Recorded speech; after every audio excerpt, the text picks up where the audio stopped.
Hey everyone, thank you all for tuning in to part 2 of the African American Deception. In part 1 of the African American Deception, I expounded upon the question, what if an African American does not exist? And it has been stated that the African American is a figment of our imaginations. It is a term placed on a subjugated people that believe that they were slaves brought from the continent of Africa and changed to work in the southern portion of North America, picking cotton, tobacco, and cutting sugar cane. During this time, known as slavery for the so-called African American, they were subjected to all kinds of cruel and unusual punishment, torture, and mental conditioning. The effects are still felt today across the United States of America, as the so-called African American professes the fact that they know not who they are and where they come from. Many are searching archives for documents on their family history, requesting DNA results from Ancestry.com and other known DNA sites. But for what purpose? The purpose and journey that is unfolding before our very eyes is the unfolding of the knowledge itself. So what if I told you that the slave trade did not take place as it is taught in school?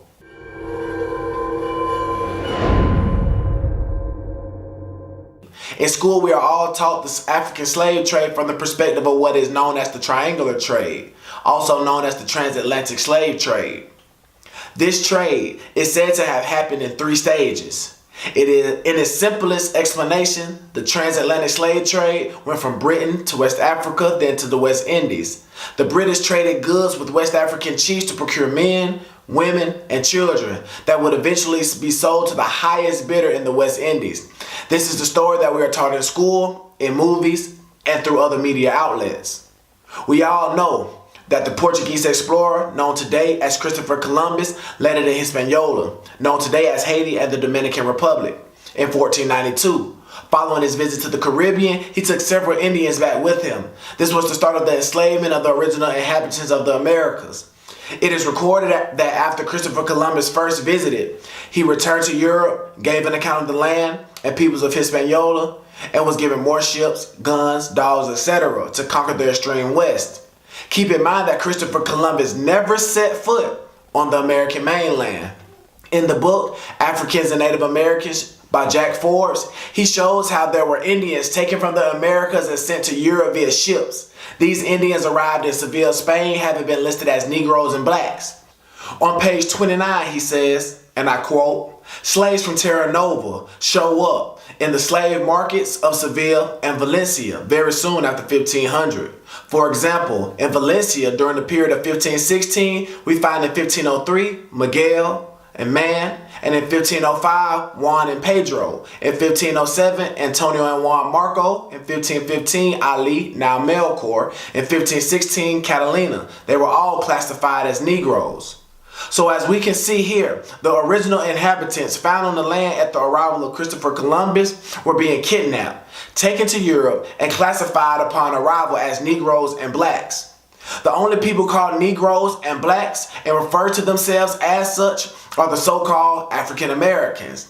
So if the original inhabitants taken from the Americas were classified as Negroes and blacks, and a group of people in the Americas today are known as Negroes and blacks, we can logically conclude that these individuals are the same peoples.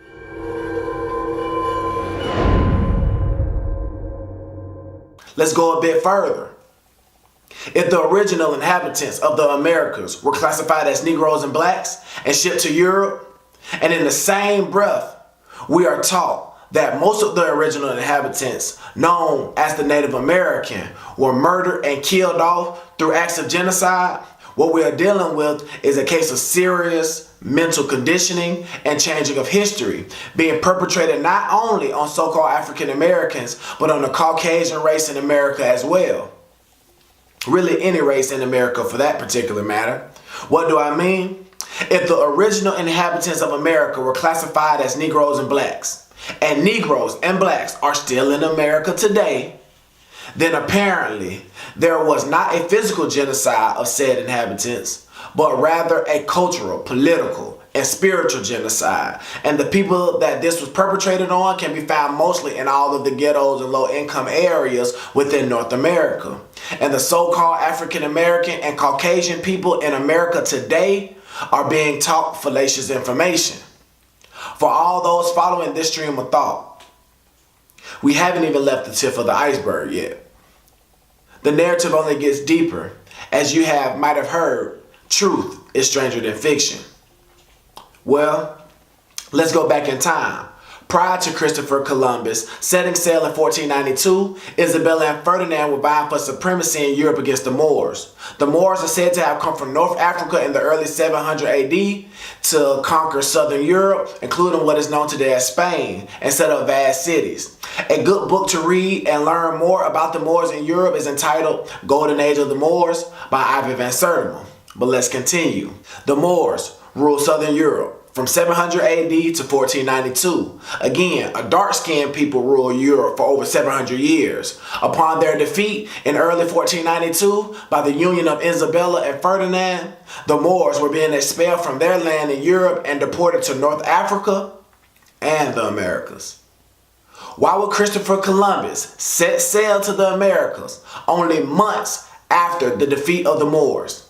If the Moors were only from North Africa, then logically speaking, Christopher Columbus would set sail across the Mediterranean to North Africa to further conquer a defeated people. Instead, he is allowed to sail westward to a supposedly new world. What is not widely known and taught is the Moors had a vast empire that spanned beyond the borders of southern Europe and North Africa. To the Moors, the Americas were known as the Maghreb el-Aqsa, the extreme far west. The Moors' capital was Sheikh Maxim, located at what is known today as Philadelphia.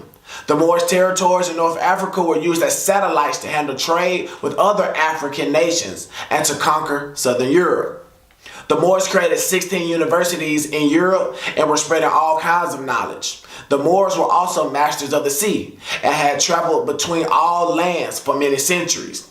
The Moors in southern Europe had to be speaking about their homeland, the Americas. Speaking about how it was a holy place, a Garden of Eden, which you'll see in literature, a land where all inhabitants were kings and queens. The original inhabitants of the Americas were all people of nobility, as were the original inhabitants of Europe, all nobility, dark-skinned nobility. Make no mistake about it. And these two peoples, relatives, always stayed in contact and intermingled. Upon defeat by the behest of Isabella and Ferdinand, Christopher Columbus would set sail to the New World to see if all that they heard were true. And indeed, it was.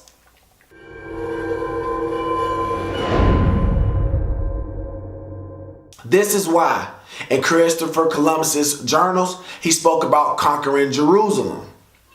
Columbus stated, in such quantity that the sovereigns will undertake and prepare to go conquer the Holy Sepulchre.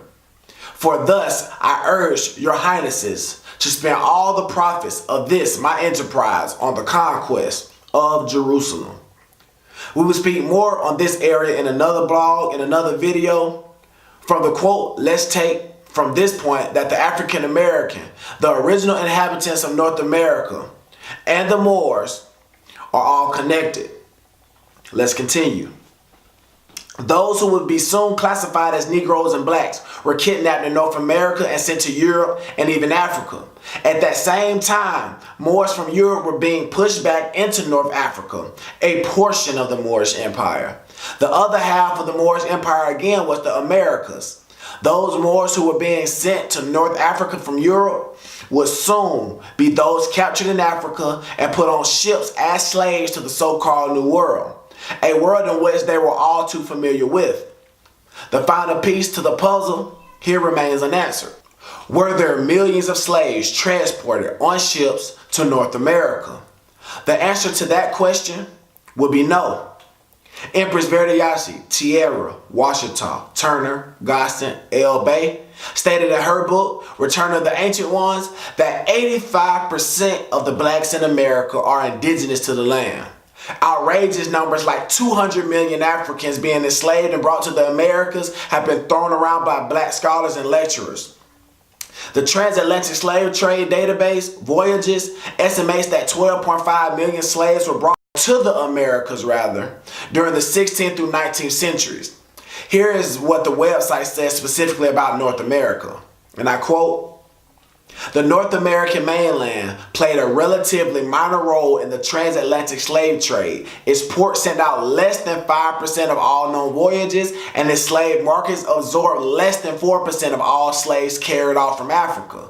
An intra-American trade in slaves originating in the Caribbean supplied additional slaves, however. This region was exceptional in the Americas in that a positive rate of natural population growth began relatively early, thus reducing the dependence of the region on coerced migrants." The Transatlantic slave trade database, Voyages, reveals that the North American slave markets absorbed less than 4% of all slaves, meaning less than 500,000 slaves were imported into North America based on their estimates of 12.5 million slaves brought from Africa to the Americas as a whole. Now let's pay close attention to the fact that the database goes on to say that North America had a positive rate of natural population growth that reduced the dependence on coerced migrants or slaves. In other words, North America did not need to import millions of slaves from Africa because they were already enslaving millions of copper-colored natives. These facts help substantiate the point that 85% of the blacks in America were enslaved on their own land. My last statement would be this. Where are all the slave ships that transported slaves? They have uncovered ships thousands of years old in Egypt, but we have not seen any authentic slave ship. So ponder that. The original inhabitants of the Americas were enslaved on their own lands and were actually prisoners of war sanctioned from the Vatican and European aristocrats through the Papal Bulls and the Treaty of Verona. And their posterity is still suffering from these actions in modern day within the ghettos and slums across the Americas. The slave trade, as we were taught in school, was an exaggeration, and it is a story about only 15% of the so-called African American population. Now, one final question remains within the African American Deception series. What if I told you that the so-called African American is really the American Indian?